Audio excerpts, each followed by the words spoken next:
శ్రీ పాయల్ శంకర్ గారు. ధన్యవాదాలు అధ్యక్ష.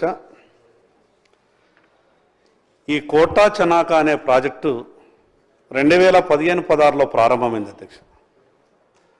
2015లో ప్రారంభమైనప్పుడు ఆనాటి ముఖ్యమంత్రి ఈనాటి మాజీ ముఖ్యమంత్రి కేసీఆర్ గారు ఏమన్నారంటే 2017లో ఈ ప్రాజెక్టుని పూర్తి చేస్తా, నేనే కుర్చేసుకొని కూర్చుంటా, తెలంగాణ ఆదిలాబాద్ జిల్లా ఇది తెలంగాణ కాశ్మీర్, ఇంత గొప్పగా నీటి వనరులు ఉన్నా కూడా గత పాలకుల నిర్లక్ష్యం వల్ల తెలంగాణలో ఈ ఆదిలాబాద్ జిల్లా రైతులకు వచ్చినటువంటి ఇబ్బందిని దూరం చేసే బాధ్యత నాది, 2017లో పూర్తి చేస్తామని నాడు కేసీఆర్ గారు చెప్పారు. నేను మొట్టమొదటి శాసనసభ సమావేశాల్లో అధ్యక్ష ప్రభుత్వం దృష్టికి ఈ విషయాన్ని తీసుకెళ్లిన. ఒక పక్క కోట్ల రూపాయల విలువ చేసేటటువంటి రైతుల భూములని లక్షల రూపాయలకు మాత్రమే ప్రభుత్వానికి రైతులు అప్పగించారు అధ్యక్ష.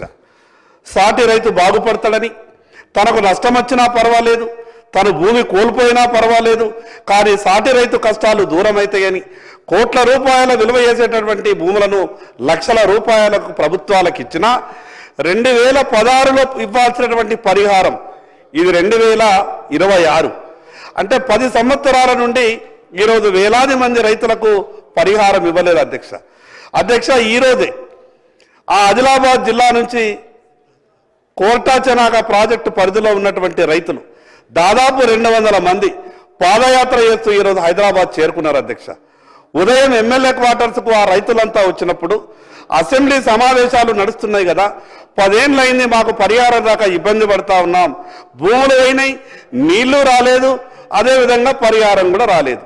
నేను సరే గౌరవ ముఖ్యమంత్రి గారిని సంబంధిత మంత్రులను కలిసి మరి మీ బాధ చెప్పేటటువంటి ప్రయత్నం చేద్దామని నేను వాళ్ళందరినీ రైతులందరినీ తీసుకొని ఎమ్మెల్యే క్వార్టర్స్ నుంచి ఇక్కడ అసెంబ్లీకి రావడానికి బయలుదేరిన అధ్యక్ష. ఆదిలాబాద్ నుంచి నడుచుకుంటా ప్రభుత్వం దృష్టికి బాధ చెప్తాం వచ్చినటువంటి రైతులని మార్గ మధ్యలోనే పోలీసులు అరెస్ట్ చేశారు అధ్యక్ష. నేను గౌరవ మంత్రి గారికి ఆదిలాబాద్ రైతులందరి తరపున 2 చేతులు జోడించి దండం పెట్టి చెప్తున్నా, 2017లో ఆ ప్రాజెక్టుని పూర్తి చేసి నీళ్ళు ఇస్తామని మోసం చేసినటువంటి టీఆర్ఎస్ పార్టీ ఈరోజు ఈ ప్రభుత్వం కూడా ఏం మాట్లాడుతున్నా అధ్యక్ష, 2027లో పూర్తి చేస్తామంటా ఉన్నా.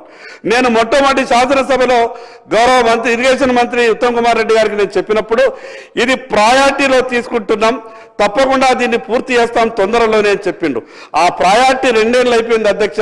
ఏ ప్రయారిటీలో పెట్టిందో తెలుస్తలేదు, కానీ పూర్తిగా కొన్ని డబ్బులు మాత్రమే కేవలం 700 కోట్ల రూపాయలు ఇస్తే ఈరోజు ఆదిలాబాద్ అసెంబ్లీలో 37,000 ఎకరాలకు, బోత్ అసెంబ్లీలో 13,000 ఎకరాలకు నీరు అందించేటటువంటి అవకాశం ఉన్నటువంటి కోటా చనాక ప్రాజెక్టుకు వెంటనే నిధులు విడుదల చేసి ఆ యొక్క ప్రాజెక్టును ప్రారంభించవలసిందిగా ఈ ప్రభుత్వానికి మీ ద్వారా విజ్ఞప్తి చేస్తున్నాను. ధన్యవాదాలు అధ్యక్ష.